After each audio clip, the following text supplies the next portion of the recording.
External affairs minister उनको बोलते हैं सेक्रेटरी ऑफ स्टेट।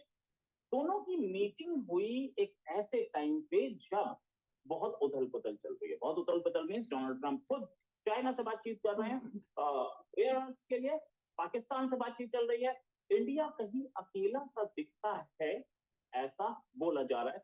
लेकिन हाँ, मार्को रूबियो ने पहले ही बोला कि पाकिस्तान से बेहतर रिलेशन चाहिए, लेकिन हम इंडिया को नहीं छोड़ सकते, इंडिया के साथ हम रहेंगे। हमारे पास, इंडिया के पास सामान फिर भी आ रहा है, इंजन भी आ रहे हैं, डिफेंस की जो हमारी डील्स हैं वो चल रही हैं, बातचीत चल रही, ट्रेड टैरिफ पे बातचीत चल रही है, ट्रेड एग्रीमेंट्स पे, साथ में ये भी एक्सरसाइजेस भी चल रही है अमेरिका के साथ। मेरे साथ हैं प्रोफेसर मुख्तर खान, और प्रोफेसर साहब इंटरनेशनल पढ़ाते हैं। सर बहुत बहुत स्वागत आपका हमारे शो में। सर ये is US playing a double game with India? मतलब गेम क्या है रोहित जी? आपके सुनने वालों को मेरा सलाम, नमस्ते, सत श्री अकाल, वनकम। देखिए, फॉर सम रीज़न वो जो बायलैटरल ट्रेड एग्रीमेंट है वो अभी तक फाइनलाइज नहीं हुआ। They are going on negotiating negotiating negotiating. यहाँ वाशिंगटन से खबर आई थी कि कोलालमपुर में शायद अनाउंस हो जाएगा कि they have agreed upon the deal.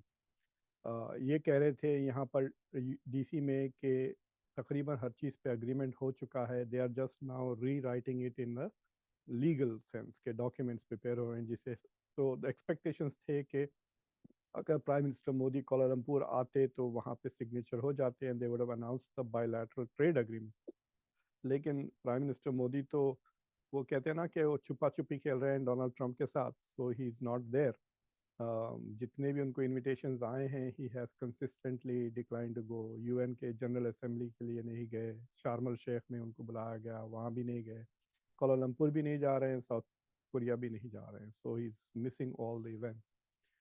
तो मुझे लगता है कि वंस डीसी को पता, वाशिंगटन को पता चला कि Modi is not coming, then the urgency to move that deal forward वो चले गई।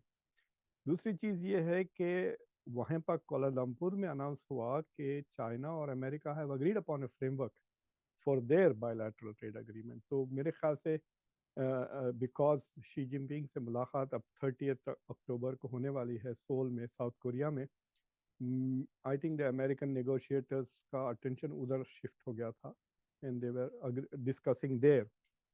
It's quite an interesting deal जो चाइना के साथ हुई है। तो जो जो डॉक्टर जयशंकर ने जो रिलीज़ किया, मतलब it's a very generic message उनकी कि हम हमारी मुलाकात हुई, we discuss bilateral regional and global issues. अब खाली स्पेस बाकी था, we also discuss space issues भी कह सकते थे, वो छोड़ दिया उन्होंने।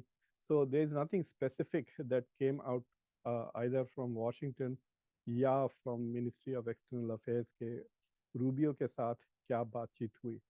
Interestingly, Rubio has become marginal to India-US relations. अगर आपको याद है, रूबियो की पहली मीटिंग डॉक्टर जयशंकर के साथ हुई थी after he got confirmed as secretary of state, quad की समिट वगैरह हुई थी। लेकिन अब क्या हो गया, या तो ट्रेड वाले आगे बढ़ गए जैसा कि हावर्ड लटनिक और स्कॉट बेसेंट, वो लोग are playing a bigger role India US relation में, पीयूष गोयल की इंपॉर्टेंस ज़्यादा बढ़ गई है, या डोनाल्ड ट्रंप बोल रहे हैं on the foreign policy. Marco Rubio is not playing the same role जो पहले, मतलब जो सेक्रेटरी ऑफ स्टेट से आप एक्सपेक्ट करते हैं in this context. But I think prime minister Modi should have gone to Kuala Lumpur. वहाँ पे अगर उनकी बायलैटरल हो जाती डोनाल्ड ट्रंप के साथ, आपने देखा कितने अच्छे मूड में थे डोनाल्ड ट्रंप। वो एयरपोर्ट पे उतरते ही नाचना शुरू कर दिया, literally he was dancing with Anwar Ibrahim और वो जो रिसेप्शन कमेटी के साथ। एंड फिर वो जो सिग्नेचर्स हुए कंबोडिया और थाईलैंड की पीस एग्रीमेंट, तो he is in a very good mood. तो मेरे ख्याल से कुछ, अगर कुछ रुकावटें हैं बायलैटरल ट्रेड एग्रीमेंट में, they could have moved forward on that. और दीज आर वेरी इंपॉर्टेंट। देखिए, the future of the world is Asia, इसमें कोई दो राय नहीं है। Already Asia has become nearly double हो गया है यूरोपियन यूनियन का। चाइना खुद यूरोप के अकेला यूरोपियन यूनियन के बराबर है, और जो दुनिया के टॉप 5 इकोनॉमीज है उसमें से 3 आर एशियन, चाइना, जापान और इंडिया। और अगर आप टॉप 10 को देखें तो साउथ कोरिया भी आ जाता है। So, or ASEAN, these are very important countries. I think Modi should have gone there. uh, और काफ़ी वहाँ पे डील्स हुए हैं. फॉर एग्जांपल डोनाल्ड ट्रंप ने 4 रेयर अर्थ मिनरल्स के अग्रीमेंट साइन किए हैं कोलालमपुर में. मलेशिया के साथ, थाईलैंड के साथ, वियतनाम के साथ, कंबोडिया के साथ. So these are important deals हो रहे हैं वहाँ पर. And India was not there. खाली बातें हो रही हैं. मतलब मैं आपको डॉक्टर जयशंकर की जो, तो 2 इवेंट्स हुए कोलालमपुर में. एक जो आसियान की समिट है. आसियान अब बहुत ज़माने से 10 कंट्रीज थे, अब वो 11 हो गया. East Timor has joined ASEAN. तो आसियान बेसिकली ईस्ट एशिया के मुल्क हैं. म्यांमार से लेके इंडोनेशिया तक जाते हैं, जिसमें थाईलैंड भी है, वियतनाम भी है, कंबोडिया है, लाओस है, मलेशिया, सिंगापुर, इंडोनेशिया. तो इनके इनकी जो एनुअल समिट होती है वो है, जिसके चेयरमैन इस साल मलेशिया है. फिर इसके फौरी बाद जो ईस्ट एशिया आसियान के जो डायलॉग पार्टनर्स है, यानी चाइना, अमेरिका और इंडिया और जापान, वो आ जाते हैं. तो then you have a EAS summit, East Asia summit होती है. तो 2 दिन आसियान होती है, तीसरे दिन ईस्ट एशिया समिट होती है. फिर उसके बाद they go and do Asia Pacific.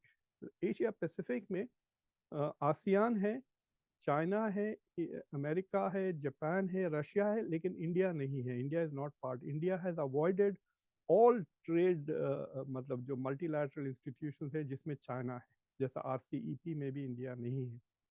तो this was very important for Modi to go there and make understanding.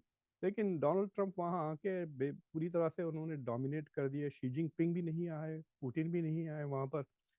So it was like he was the sole person there, and I think that is very critical. और जो east Asia summit है, it is such an important summit Asia के लिए, क्योंकि अब Asia, जैसा मैं कह रहा था आपको, it has become nearly double the size of Europe in terms of GDP. दुनिया का तकरीबन 40% ग्लोबल GDP एशिया से आता. बट दुनिया की जो फास्टेस्ट ग्रोइंग जितने भी इकोनॉमीज है ना, वो सारे के सारे एशिया में है, 1-2 अफ्रीका में है. So Asia is the engine of the global economy, और it will be like that for a long time. आइंदा 20-25 साल तक तो ऐसे ही रहेगा. तो to miss on that was not a good thing. और कोई पोजीशन स्ट्रांग नहीं ली. मैं एक पैराग्राफ आपको पढ़ के सुनाता हूँ जो डॉक्टर जयशंकर ने ईस्ट एशिया समिट में. एक तो मोदी साहब ने directly speech the for the, वो आसियान के लिए थे, लेकिन ईस्ट एशिया समिट के लिए जो डॉक्टर जयशंकर का स्टेटमेंट है, यू विल रियलाइज के वो जो जेनेरिक प्लेटिट्यूड्स कहते हैं इंग्लिश में, आई डोंट नो उसको हिंदी में क्या करेंगे, कुछ भी नहीं बोले वो, और इतनी लंबी तकरीर दे दिया. I will read the whole paragraph to say कि उसमें कुछ नहीं है. But change has a life of its own. तब्दीली की खुद की एक जिंदगी है. And the world will inevitably respond to new circumstances. दुनिया नई बदलती चीज़ों को रिस्पॉन्ड करती है. कितनी बड़ी ज्ञान दे रहे हैं, जैसा किसी को पता नहीं कि अगर दुनिया बदल रही है तो लोग भी बदलेंगे. Adjustments will be made, calculations will come into play, fresh understandings will be forged, new opportunities will emerge, resilient solutions will be devised. At the end of the day, the realities of technology, of competitiveness, of market size, digitization, connectivity, of talent, and of mobility cannot be ignored. Multipolarity is not just here to stay, but to grow. All these warrant serious global conversations.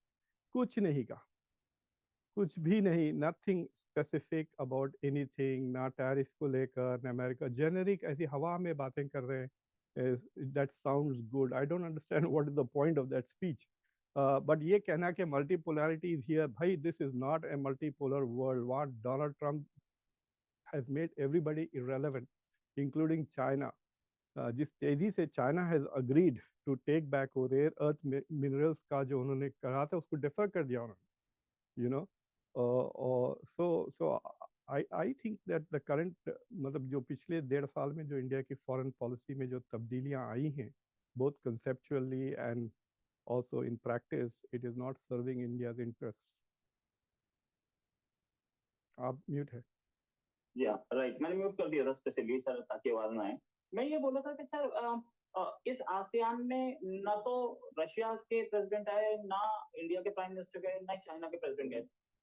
कहीं India की तरफ से तो ऐसा बोला जा रहा है कि डोनाल्ड ट्रंप को इग्नोर किया जा रहा था। वो दोनों भी डोनाल्ड ट्रंप को ही इग्नोर कर रहे थे क्या? और वहां पे नहीं पहुंचना मतलब it was a big opportunity to meet Donald Trump. तो अगर ऐसा है तो क्या कहीं अमेरिका आइसोलेटेड तो दिखा सर? देखिए, Putin can't travel to many countries because उनके ऊपर आईसीसी का वारंट इशूड है, तो he is not travelling anywhere. दूसरी चीज ये है, शी जिनपिंग तो ब्रिक्स को भी नहीं आए थे ब्राजील में, राइट? तो क्या वो ब्रिक्स को भी अवॉइड कर रहे हैं? So so Xi Jinping has reduce his travel. हमारे पास एक बहुत बड़ा, हमने अभी लास्ट वेंसडे को भी I organized a big forum on terrorist. So मैं 5 एक्सपर्ट्स को लेकर आकर हमारे यूनिवर्सिटी में we had this big discussion. तो हमारी एक स्कॉलर हैं जो चाइना की एक्सपर्ट है, she is been studying China. तो उसने एक बहुत इंटरेस्टिंग बात कही। शी सेज कि जहाँ तक शी जिनपिंग का सवाल है, ट्रम्प इज़ नॉट एवरीथिंग। जब रात को नींद नहीं आती है शी जिनपिंग को, तो वो ट्रम्प के बारे में नहीं सोच रहा है। He is more concern about the mess that China is. ये चाइना की जो डोमेस्टिक प्रॉब्लम्स है, आपको पता है सारी दुनिया इन्फ्लेशन के बारे में बात कर रही है, चाइना डिफ्लेशन की बात कर रहा है, यानी कीमतें कम हो रही है। और और जिसके वजह से डोमेस्टिक जो कंजम्पशन है वो गिर जाता है। तो मैंने पहले भी शायद आपके शो पे एक्सप्लेन किया था, डिफ्लेशन ऐसा है कि लेट्स से कि आप आईफोन खरीदना चाह रहे हैं, आपको पता है कि आईफोन की आज कीमत 1 लाख रुपए है, लेकिन डिफ्लेशन यानी कीमतें गिरती हैं, तो आपको पता है कि इन द नियर फ्यूचर वो 90,000 हो जाएगा या 80,000 हो जाएगा, तो you will not by today.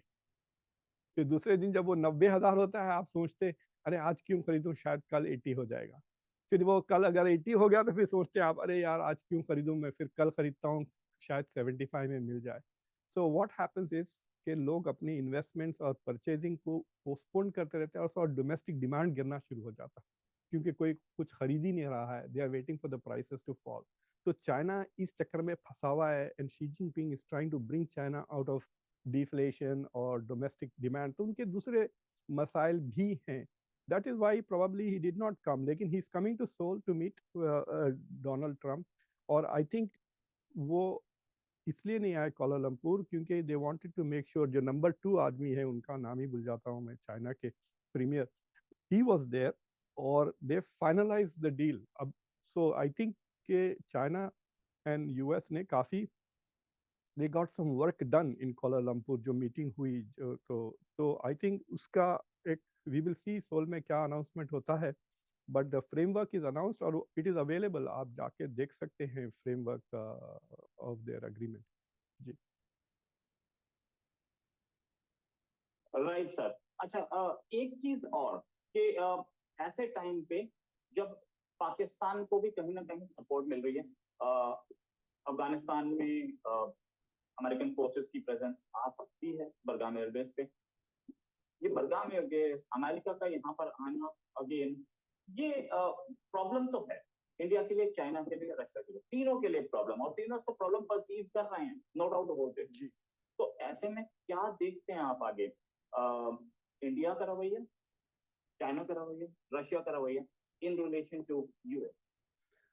It is not clear कि why the US wants Bagram base. मतलब डोनाल्ड ट्रंप कह रहे हैं कि शायद हमने बहुत ज़्यादा इन्वेस्टमेंट्स किया है, and why are we left it, we want it back. तो ये तो आप निकलने से पहले सोचने की वाली बात थी। तो बट दे आर सेइंग कि क्योंकि अमेरिका के पास काफ़ी बेसेस है, वो खुद पाकिस्तान में बेस बना सकते हैं अगर चाहे तो। राइट नाउ जो जिस तरह से यूएस पाकिस्तान के रिलेशंस बढ़ रहे हैं, so but he wants a central Asia presence. और मुझे लगता है कि डोनाल्ड ट्रंप इज एक, he is trying to create a carrot जिससे वो तालिबान को इन्फ्लुएंस कर सके। देखिए, तालिबान की तो फाइनेंशियल सिचुएशन वगैरह से तो सब वाकिफ़ हैं। अगर डोनाल्ड ट्रंप कहते हैं कि मैं $2 बिलियन इन्वेस्ट कर दूंगा आपकी इकोनॉमी में, तो तालिबान विल बी थ्रिल्ड, और वो कह सकते हैं हाँ मुझे लिमिटेड एक्सेस दे दें, हमारे 100-500 लोग, एक स्क्वाड्रन वहाँ बेस हो जाएगी बागराम में। So it might even be in the interest of Afghanistan to go.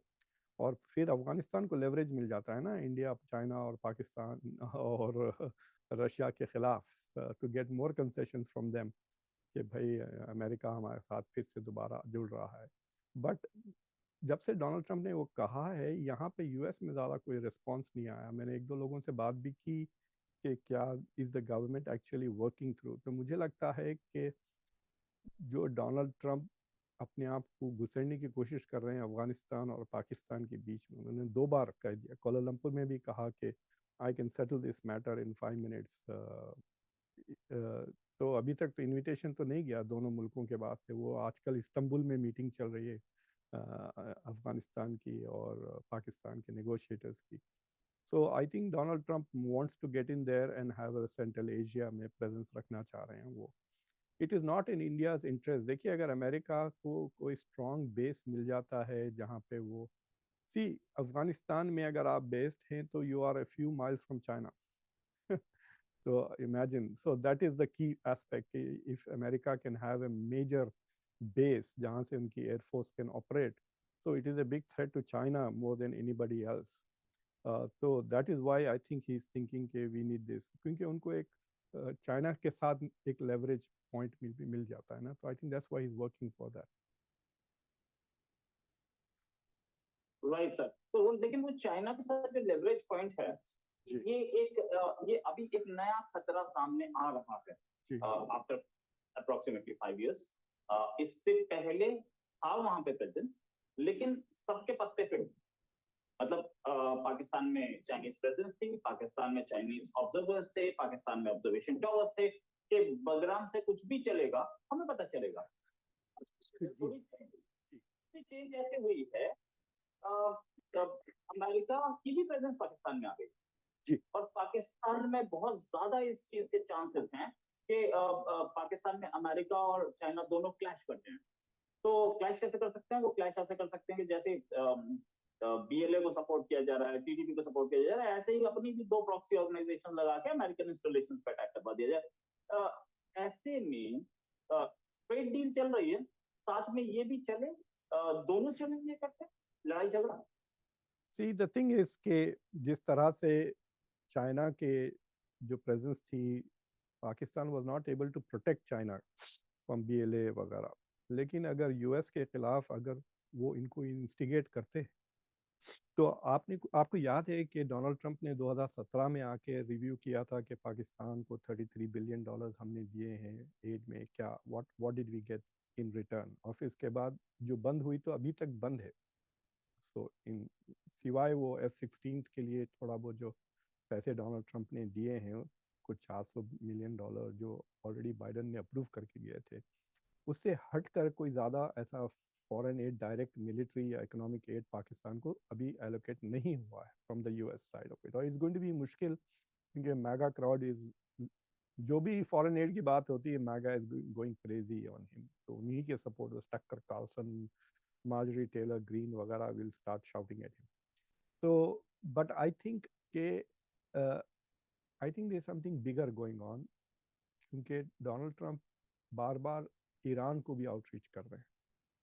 He's talking about Iran joining the Abrahamic Accords वगैरह। तो अगर आप, इफ़ ही सक्सेसफुल, तो सोचिए आप, पाकिस्तान, अफगानिस्तान, ईरान, फिर पूरा का पूरा गल्फ ऑल और अमेरिका का एक्सटेंशन हो जाएगा पूरा का पूरा। सो ही पूरा वेस्ट एशिया आप कह सकते हैं is part of America.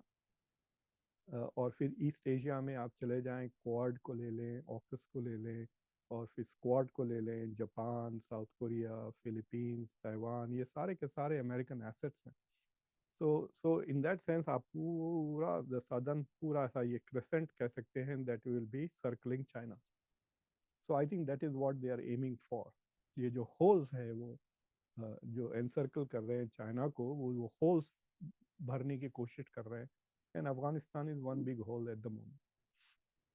Right sir, final question आपसे लूंगा कि वेयर डू यू सी, मतलब अमेरिका नाउ इन टैरिफ्स के बाद, टैरिफ्स रिलीज भी हो सकते हैं, इंडिया के लिए भी बोला गया हम रिलीज कर देंगे, जो खबरें आई थी। Where do you see American economy going, where do you see Chinese economy going, और where do you see Indian economy going? खासतौर से एक ऐसे टाइम पे जब ये बोला जा रहा था कि चाइना मे ओवरटेक अमेरिका, अब कोई नहीं बोल रहा उस बात को। कोई नहीं बोल रहा चाइना में होते। देखिए चाइना की जो ग्रोथ रेट है इट हैज गॉन बिलो 5। देखिए ये जो इंडिया फास्टेस्ट ग्रोइंग इकोनॉमी जो कह रहे हैं ना, इंडिया पिछले 25-30 साल से was the second fastest growing economy. हाँ, सिर्फ India became the fastest growing when China became the second fastest, right? So China का जो स्लो डाउन हुआ है that is more important. India भी स्लो डाउन हुआ है। India under Manmohan Singh was growing at 8.5%। अब अंडर मोदी पोस्ट कोविड 6.5% है, right? तो चाइना जो 9, 10, 11% से ग्रो हो रहा था पूरा 1990s में, it has gone down to 4.5%। But that is also because China का बेस बड़ा हो गया है ना। देखिए 20 ट्रिलियन डॉलर की इकोनॉमी को लेकर अगर आप उसका 5% ले लें, अगर 5% से भी आप ग्रोथ हो रहा है तो it is a huge thing ना। सो सो सो तो आप देख लें 5% यानी 1 ट्रिलियन डॉलर से वो ग्रो हो रहा है। So it is growing at India ka 25% of the Indian economy. It is adding every year to its GDP. तो मुझे लगता है कि the real answer we will get is somewhere close to February में, जब अमेरिका के ये पूरे साल भर के रिजल्ट्स आएंगे। उसमें भी इसी 3 क्वार्टर डोनाल्ड ट्रंप इस जनवरी से तो आ गए थे, वो तो मोर और लेस यू कैन से कि दिस इज अ जजमेंट। लेकिन जो डोनाल्ड ट्रंप के क्रिटिक्स ये कह रहे थे कि अमेरिका में इकोनॉमी कोलैप्स हो जाएगी, इन्फ्लेशन हो जाएगा, टैरिफ की वजह से ये हो जाएगा वो हो जाएगा, कुछ भी नहीं हुआ। The stock market is booming, unemployment जो है सो 4.1 से 4.2 हुआ, इन्फ्लेशन 2.7 से 2.9 हुआ। These are normal changes, right? इतना इतना डिसरप्शन के बावजूद किसी भी मेजर इंडिकेटर में ऐसा जबरदस्त किस्म का वो नहीं हुआ चेंज। ग्रोथ भी उतने ही 2.5-3% जिससे ग्रोथ हो रही थी, it is growing at that level. और लोग समझते हैं कि 2.5-3% इज ए स्मॉल अमाउंट। भाई 3% एट $30 ट्रिलियन is 900 बिलियन याद रखें वो, which is equal to $1 trillion. यानी हम हर साल एक सऊदी अरेबिया ऐड कर रहे हैं हमारी इकोनॉमी को। और कोविड के बाद से America has gone from 21 to 31 trillion dollars. यानी हमने 2 India, 1 Turkey, 1 Saudi Arabia add किया है हमारी जीडीपी को in the last 5 years। That's all. So people should not under estimate US economy. ये मल्टीपोलर वर्ल्ड नहीं है डॉक्टर जयशंकर। हम हर 4-5 साल को एक इंडिया ऐड करते हैं। आप 50,000 साल जितनी भी आप उम्र है आपकी, 5,000 साल में आप 4 ट्रिलियन डॉलर को पहुंचे हैं। हम 21 से 31 पहुंच गए पिछले 5 साल में। नहीं, but then fact is के 30 ट्रिलियन डॉलर जरूरी नहीं होता एक पोलर मल्टीपोलर वर्ल्ड के लिए। चाइना एक पोल है, इसमें कोई शक नहीं है। Yes, but you can see कि China is not playing that big a role in world politics। देखिए कर तो कोई और कुछ भी नहीं रहा है, खाली इंडिया बोल रही है बस। वो भी सिर्फ इंडिया जो बोलती है सिर्फ इंडिया ही सुनती है और कोई नहीं सुनती। हाँ, डॉक्टर जयशंकर की स्पीच आपको कोई दुनिया वर्ल्ड मीडिया में नहीं मिलेगी जो हम डिस्कस कर रहे हैं इस तरह। तो फैक्ट रिमेन्स कि इंडिया से बात तो करना ही चाहते हैं, because India is a big economy. China अगर नहीं मिलता तो इंडिया पकड़ना ही पड़ेगा था। Yes, largest economy. I mean there is a purchasing power है आपके पास। 150 मिलियन लोग हैं जिनके पास पैसा है, तो 150 मिलियन तो चीजें बिकेंगी ना। राइट जी सर, ठीक है। Thank you lot sir for joining. Thank you very much. Discussion करेंगे अभी के लिए। Thank you very much, bye.